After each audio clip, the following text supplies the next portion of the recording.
우리 지난주일 부활절을 기해서 많은 분들이 부활하셨습니다. 할렐루야. 우리 주님의 부활의 능력이 정말 대단합니다. 우리 영혼도 부활시키고 우리 예배도 부활시키고 다 부활할 줄 믿습니다. 오늘은 부활하신 주님께서 제자들을 만나서 이제 마지막 유언과 같은 메시지를 남기시고 이제 승천하십니다.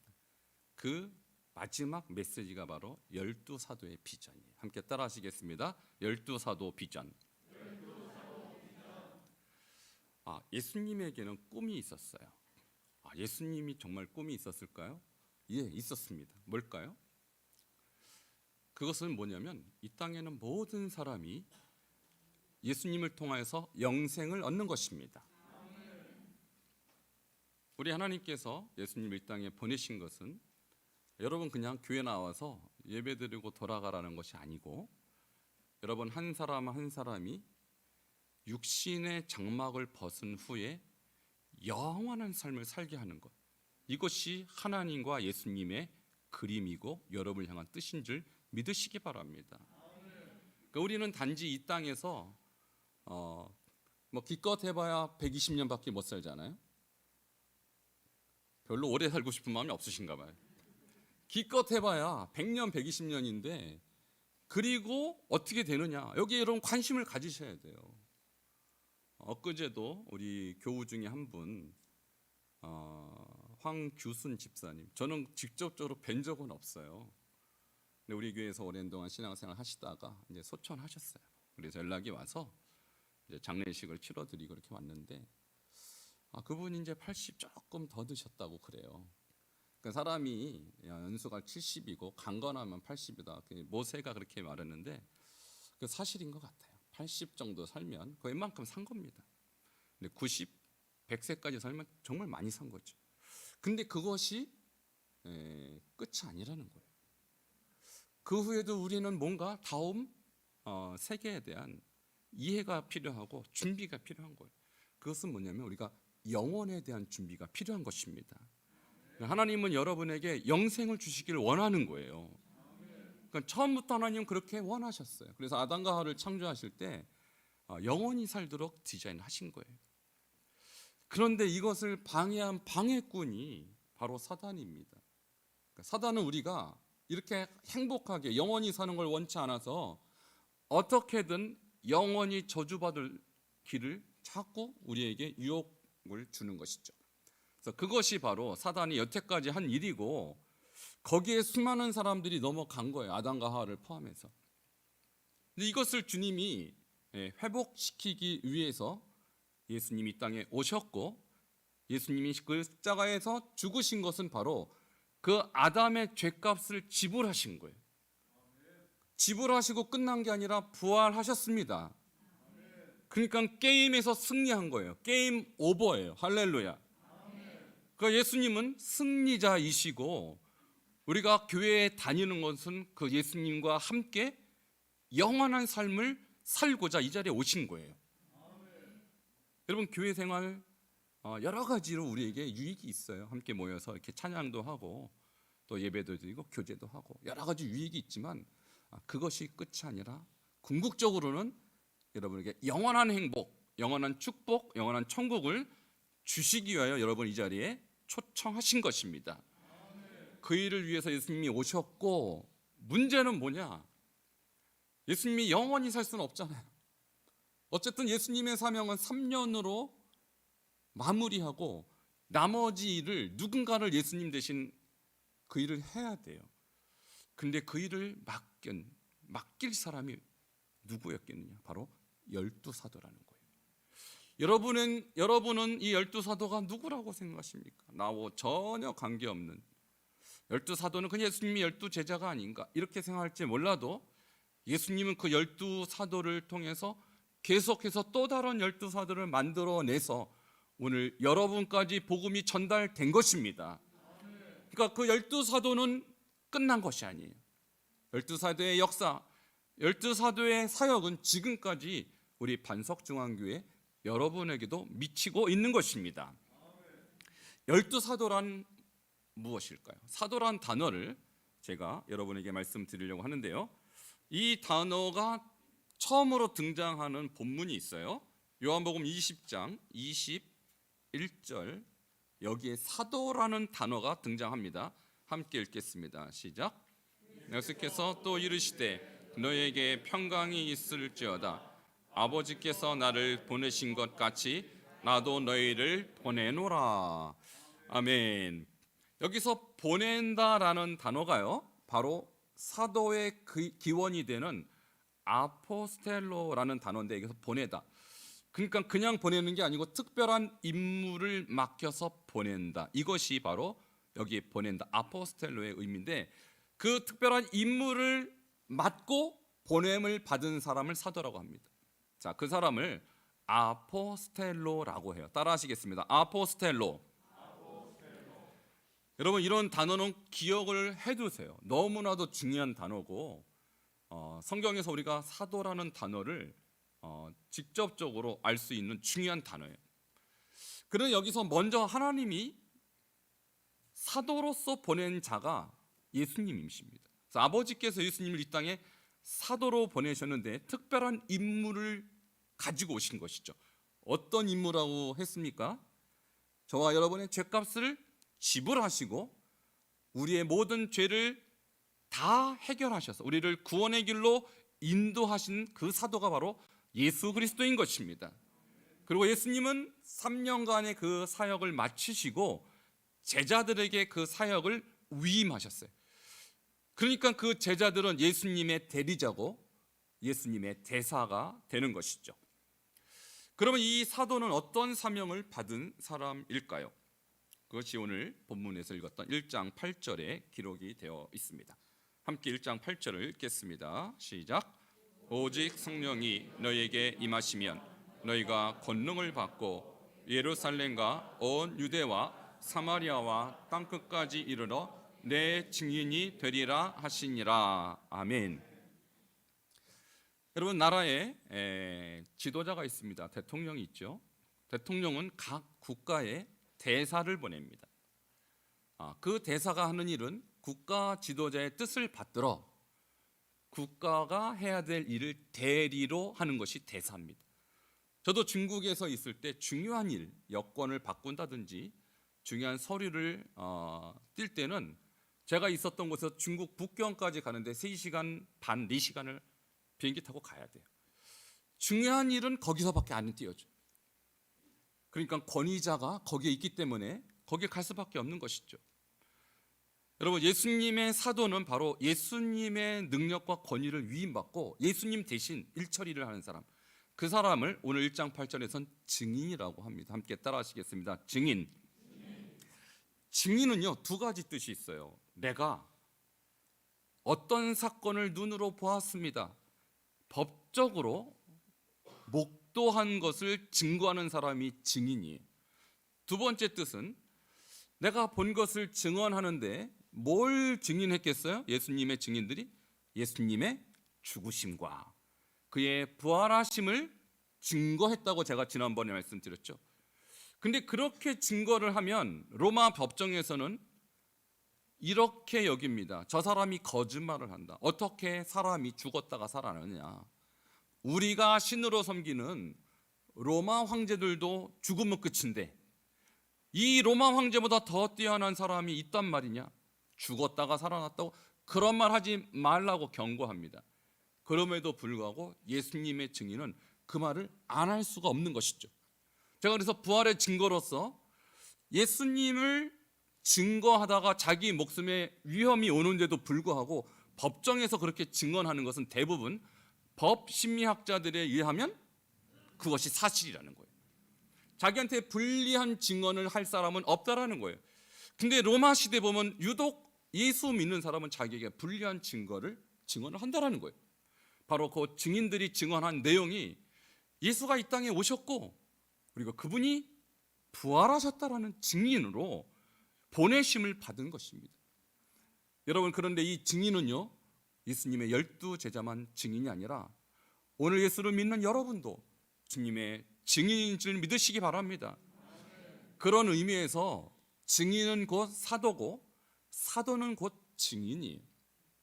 그래서 오늘날 이 시대에 사도가 어디 있습니까? 라고 물을 때 엄밀한 의미에서 예수님의 12사도는 죽고 없지만 증인된 사도는 여전히 있는 것입니다. 그래서 저와 여러분도 이 증인으로서 주님이 예수의 죽음과 부활을 전하는 사도로 여러분을 쓰고자 하시는 것입니다. 그런데 문제는 이 사람들이 정말로 이것을 증거할 만한 능력이 되느냐? 그런데요, 여기 보면 오직 성령이 너희에게 임하시면 이라는 전제가 있어요.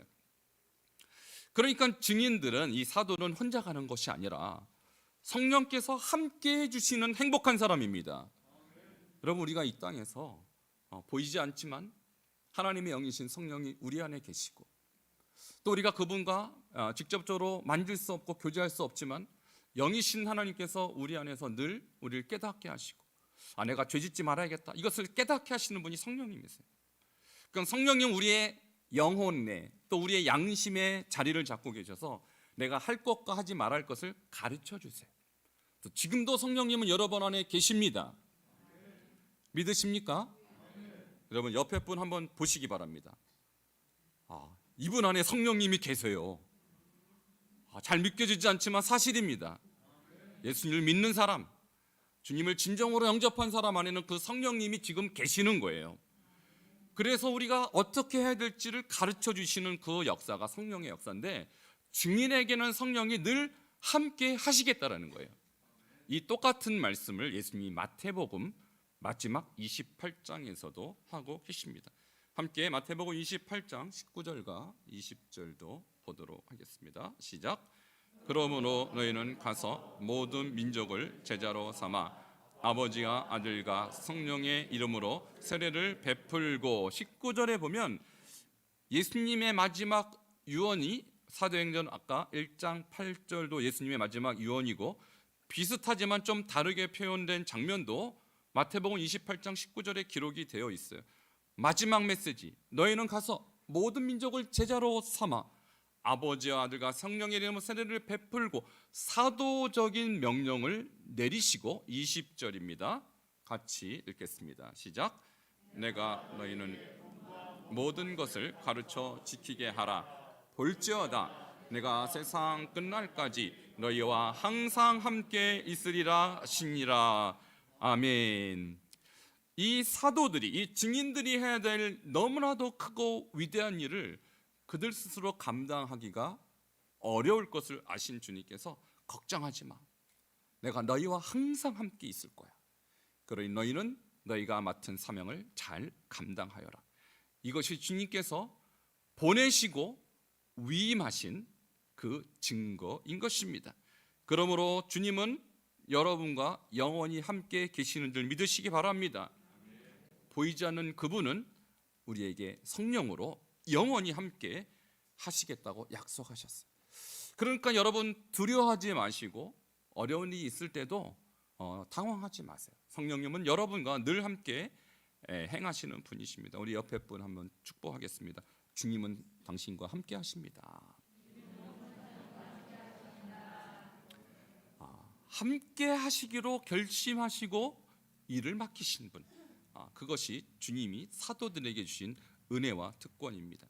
근데 여기서 한 가지 질문이 생겨납니다. 왜 예수님은 12명만 택해서 사도로 만드셨을까요? 100명, 1000명, 10,000명을 택하면 안 됐을까요? 이 12명에는 의미가 있습니다. 구약에는 12지파가 있고요, 신약에는 12제자가 있죠. 그러니까 12는 완전수로서 여기에는 뭔가 메시지가 있어요. 12제자만, 12사도만 제대로 세워져도 모든 민족을 향하여 복음을 전하는 일이 문제가 되지 않는다라는 거예요. 아니, 어떻게 그럴 수 있죠? 그 아니면 더 많은 사람을 보내야 되지 않겠습니까? 그런데 이 일은 쉬운 일이 아닌 거예요. 아무나 할 수 있는 일이 아닌 거예요. 정말 예수님이 그 안에 계신 분들만 할 수 있는 거예요. 그러므로 이 12명은 특별히 훈련된 사람이어야 하고, 이 12명은 주님을 꼭 닮은 사람이어야만 가능한 것입니다. 그래서 예수님은 12명을 기르셨고 키우셨고 훈련하셔서 이 12명에게 전 인류를 맡겼는데, 그것이 지금 또 다른 12명으로 재생산되었고 그 12명이 또 다른 12명을 제자로 만들어내갖고 오늘 반석중앙교회까지 온 줄로 믿으시기 바랍니다. 예수를 닮은 12명, 그 사람이면 또 다른 12명을 길러낼 수 있다는 거예요. 예수님의 비전은 뭐냐면 예수님과 같은 영적인 그런 능력을 갖고 예수님을 그 인품을 담고 예수님의 성품을 담고 그 예수님의 내면을 닮은 사람이 필요했던 거예요. 여러분, 우리가 교회를 나와서 더더욱 예수님을 닮기를 축원합니다. 예수님의 형상을 담고 예수님의 그 내면을 닮은 사람, 그 사람이면 충분한 거예요. 여러분, 제가 존경하는 목사님 중에 한 분이 옥하는 목사님 있어요. 이분이 사랑의 교회 개척하시고 그 교회를 한 사람 한 사람을 제자로 잘 훈련시킨 교회입니다. 그 옥하는 목사님이 쓰신 책 중에 이러한 책이 있습니다. 평신도를 깨운다라는 책인데요. 거기에서 예수님이 왜 제자들을 소수만 길러내는지 이렇게 기록하고 있습니다. 예수님은 세상에 계실 동안 일기장 한 줄 남겨놓지 아니하셨고 자기를 기념할 돌비 하나 세워놓지 아니하셨다. 그가 남겨놓은 유일한 유산은 그에게서 배운 저 무식하고 평범한 제자들 뿐이었다. 그만큼 그에게는 소수의 제자를 만드는 작업이 자기의 전 생애를 걸고 투자할 만한 가치가 있었던 것이다. 여러분, 예수님의 제자들이 결코 뛰어난 사람들이 아니었어요. 그냥 평범했습니다. 그리고 무식했습니다. 그러나 그분들이 예수님과 함께 먹고 자고 배우면서 예수님의 인격을 배웠고 예수님의 영성을 배웠습니다. 그랬더니 그들이 점점점 예수화되고 있는 거예요. 그리고 성령을 받은 즉시 그분들은 예수님과 똑같은 사역을 감당할 만한 위대한 사람들로 변화된 것입니다. 할렐루야.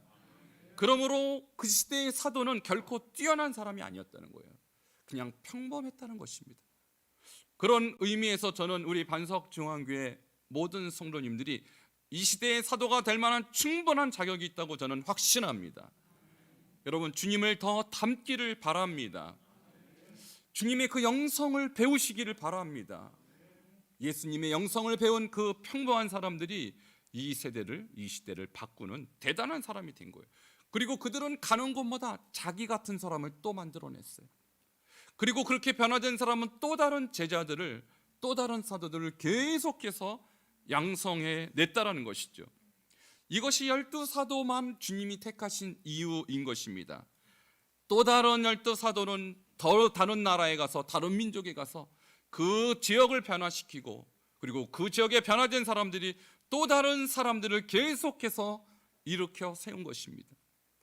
여러분, 오늘 이 자리에 나오신 여러분 한 사람만 예수님을 닮을 수 있다면, 여러분 한 사람만 예수님의 인품과 성품을 닮을 수만 있다면 여러분을 통해서 여러분 가정이 다 변화될 것입니다. 여러분의 친구들도 다 예수 믿게 될 것입니다. 제가 이번에 기도하면서 우리 교회 성도님들 뿐만 아니라 가족들 명단까지 한번 정리해봤어요. 정말 많은 분들이 계시더라고요. 근데 그분들 중에 많은 분들이 또 예수를 아직 믿지 않고 있어요. 저는 매일 기도합니다. 하나님, 이 안에 있는 우리 반석중앙교회 성도들의 모든 한 분 한 분의 가족들이 다 예수 믿게 하여 주시옵소서. 이 한 분 한 분이 얼마나 귀합니까? 여러분, 우리가 천국에 가서 우리만 기뻐할 수 없잖아요. 우리 어머니, 우리 아버지, 나의 아들, 딸, 또 우리 친척들, 또 나의 아주 친한 친구들, 그 형제 자매들과 함께 천국에서 영생을 누리면 더 기쁘지 않겠습니까? 근데 그 사람들이 누구를 통하여 예수를 믿게 될까요? 하나님은 그것을 여러분에게 맡기신 거예요.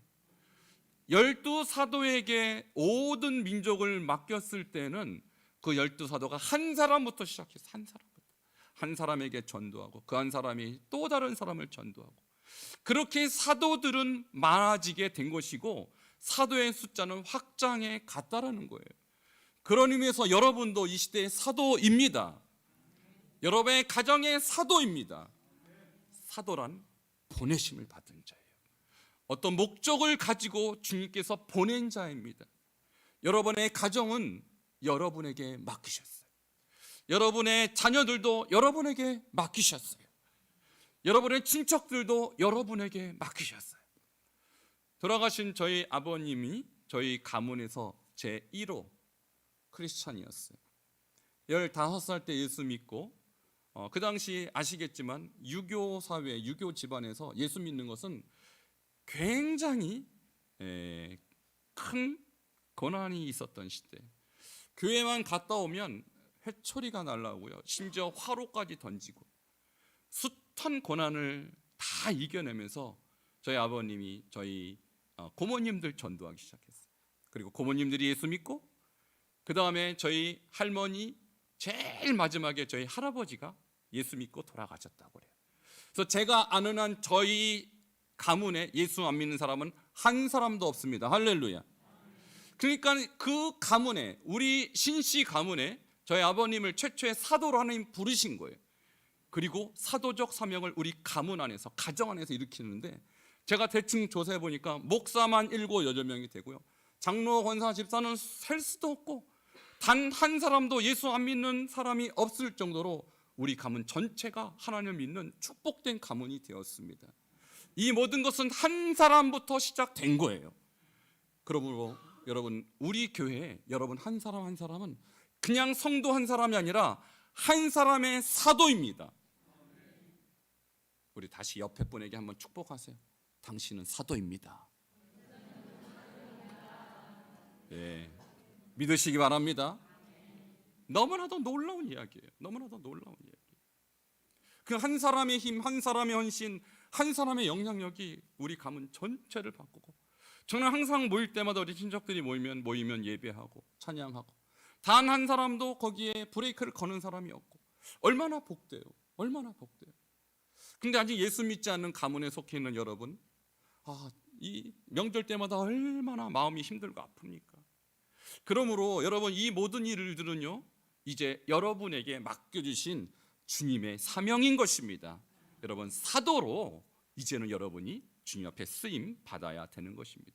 이 12사도 외에도 또 다른 사도들이 있었다는 사실이에요. 성경에 우리는 그냥 예수님의 12제자 베드로나 요한이나 야고보 이런 사람만 사도겠거니 생각하는데, 그렇지 않습니다. 성경에는 12제자 외에도 많은 사도가 있었다는 것입니다. 그것은 무엇을 의미하냐면, 사도는 그렇게 특별한 사람만 하는 것이 아니라는 거예요.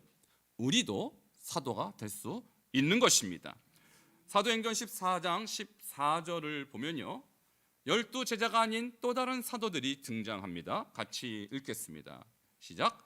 두 사도 바나바와 바울이 듣고 옷을 찢고 무리 가운데 뛰어 들어가서 소리 질러 아멘. 12제자가 아닌 또 다른 사도 두 사람입니다. 바나바와 바울이에요. 바울은 예수 믿는 사람을 박해했습니다. 그리고 죽이려고 쫓아다니다가 길거리를 가다가 다메섹 가는 길에서 예수님을 만납니다. 그리고 예수님의 음성을 듣습니다. 사울아, 사울아, 어찌하여 나를 박해하느냐? 나는 내가 박해하는 예수니라. 길거리에서 예수님을 만나고 그 즉시 예수님을 영접하고 그는 그 인생을 사도의 길로 완전히 바꾼 것입니다. 할렐루야. 그래서 바울과 같은 사람을 보면, 그는 예수를 오히려 미워했던 사람이고 예수 믿는 자를 죽였던 사람인데 사도가 됐다는 사실은, 여러분같이 선량하고 여러분같이 착한 사람은 능히 사도가 될 수 있다는 것을 반증하는 거예요. 그러므로 내 같은 사람이 무슨 사도냐 그렇게 생각하지 마시고, 나도 사도가 될 수 있다는 확신을 가지시기를 바랍니다. 그리고 바나바 같은 사람들도 그냥 평범한 사람들인데 성경은 놀랍게 바나바를 사도라고 지칭하고 있다는 거예요. 갈라디아서 1장 19절도 또 다른 사도가 등장합니다. 같이 읽겠습니다. 시작. 주의 형제 야고보 외에 다른 사도들을 보지 못하였노라. 아멘. 여기서 주의 형제 야고보라는 것은요, 예수님의 12제자였던 야고보가 아닌 예수님의 친동생을 말하는 것입니다. 예수님이 계실 때 동생들은 예수님을 미쳤다고 그랬어요. 집에도 안 들어오죠. 맨날 돌아다니면서 설교나 한다고 그러죠. 하나님 나라가 어쩌고 그런 얘기를 하죠. 그냥 미쳤다고 생각했어요. 근데 그 동생 야고보가 예수님의 죽음과 부활을 경험한 이후에 나는 예수님을 전하는 사도가 되겠습니다 하고 사도로 바뀐 것입니다. 할렐루야. 그러니 예수를 조롱하고 예수를 우습게 여겼던 그 사람이 사도가 되었다는 것은 여러분 같은 우리 성도님들은 사도가 되기에 충분하다는 것을 의미하는 것입니다. 마지막으로 로마서 1장 1절과 5절을 함께 보도록 하겠습니다. 시작. 예수 그리스도의 종 바울은 사도로 부르심을 받아 하나님의 복음을 위하여 택정함을 입었으니 아멘. 자, 예수님의 종 바울은 사도로 부르심을 받았다. 제가 사도 바울에 대해서는 방금 말씀드렸는데요. 바울이 전도하러 다닐 때 혼자 다니지 않았어요. 최소한 7명 정도는 함께 사역을 팀으로 했습니다. 근데 그 바울과 함께 했던 사람들도 성경은 사도라고 이렇게 기록합니다. 그것이 1장 5절에 있습니다. 함께 읽겠습니다. 1장 5절입니다. 시작. 그로 말미암아 우리가 은혜와 사도의 직분을 받아 그의 이름을 위하여 모든 이방인 중에서 믿어 순종하게 하나니 아멘. 여기서 우리가라는 것은 사도 바울과 그에 함께 복음을 전했던 전도팀을 말하는 거예요. 근데 이 전도팀 전체가 은혜와 사도의 직분을 받았다는 것입니다. 이것은 그 시대의 사도는 꼭 12제자이어야만 된다는 법칙을 깨고 내가 예수님을 위해서 복음을 전하고 내가 우리 가정을 위해서 내 친척들을 위해서 친구들을 위해서 복음을 전하기로 결심만 하면 주님은 여러분을 이 시대의 사도로 인정해 주신다는 사실이에요. 오늘 이것을 우리는 로마서 1장 5절을 통해서도 확인할 수가 있는 거예요. 여러분, 제가 2022년에 들어오면서 우리 교회 표 왼쪽에 있죠? 저의 왼쪽, 그리고 저의 오른쪽에는 2022년의 표가 아니라 우리 교회의 비전을 제가 3가지로 기도하면서 정리했어요. 그 첫 번째 것이 이쪽에선 잘 안 보이실 텐데요, 12사도 비전이에요. 두 번째가 300 용사 비전, 세 번째가 7000 헌신자 비전이에요. 그동안은 이것을 제가 말씀드릴 만한 충분한 시간이 없었습니다. 근데 오늘 바로 그 첫 번째 비전인 12사도 비전을 여러분께 말씀드리는 거예요. 여러분, 우리 교회는 앞으로 예수님의 12제자를 통해서 전 세계를 바꾸려고 하는 그 비전을 품었듯이 저는 여러분을 통해서 여러분 가정과 여러분 자녀와 그리고 우리 수원 지역과 수원을 넘어서 이 대한민국과 전 세계를 하나님의 땅으로 변화시킬 비전을 하나님께서 제 마음에 주셨어요. 아멘이십니까? 너무 말 같지가 않아서 아멘이 안 나오십니까? 여러분, 우리 예수님 생각해 보시면 더 말 같지 않은 거예요. 그 한심한 12사람을 데리고 아무것도 모르는 무식한 12사람을 가지고 전 세계를 바꾸겠다. 너무나도 어이가 없는 비전이었던 것이죠. 그러나 그 예수님의 12제자에 비하면 여러분은 너무나도 훌륭하십니다. 여러분을 통해서 충분히 여러분의 가정은 다 예수 믿는 사람 될 수 있습니다. 여러분을 통해서 충분히 이 수원 땅이 다 복음의 땅이 될 수 있습니다. 우리 작년에 우리 선교사님들 한 3-4가정밖에 돕지 못했는데 올해 벌써 12가정, 우리가 4배나 많은 선교사를 돕고 있잖아요. 내년에는 더 많이 돕게 될 것입니다. 하나님께서 이런 비전을 제 마음속에 주셨어요. 여러분, 담임 목사에게 이 비전을 주신 것은 모든 교회 위에 동일하게 주신 것입니다. 여러분 지금 믿어지지가 않아도 여러분 현실적으로 그것이 잘 이해가 되지 못할지라도 믿음으로 받아들이시기를 바랍니다. 저는 그림으로 봅니다. 영으로 봅니다. 여러분 가문에 한 사람도 빼놓지 않고 저희 가문처럼 모두가 예수 믿고 예배하는 그 영광을 저는 환상으로 봅니다. 여러분도 기도할 때 그 환상이 보이시기를 축원합니다.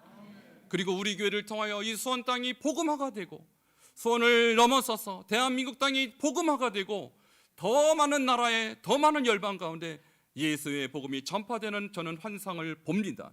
여러분 기도할 때 그 꿈을 가지시기 바랍니다. 근데 그 꿈은 단 12사람부터 시작했다라는 거예요. 그 12사람이 또 한 사람씩 세워서 계속적으로 이 비전은 릴레이로 여기까지 온 것이죠. 여러분 여기서 멈춰서는 안 됩니다. 사도행전은 28장으로 끝나지만 29장은 여러분을 통해서 기록이 될 것입니다. 여러분을 통하여 제2의 사도, 제3의 사도들이 계속 배출되어서 우리 교회의 모든 역사 가운데 엄청난 사도의 역사가 이어지기를 주 이름으로 축원합니다. 함께 기도하시겠습니다. 오늘 주신 말씀을 우리 마음속에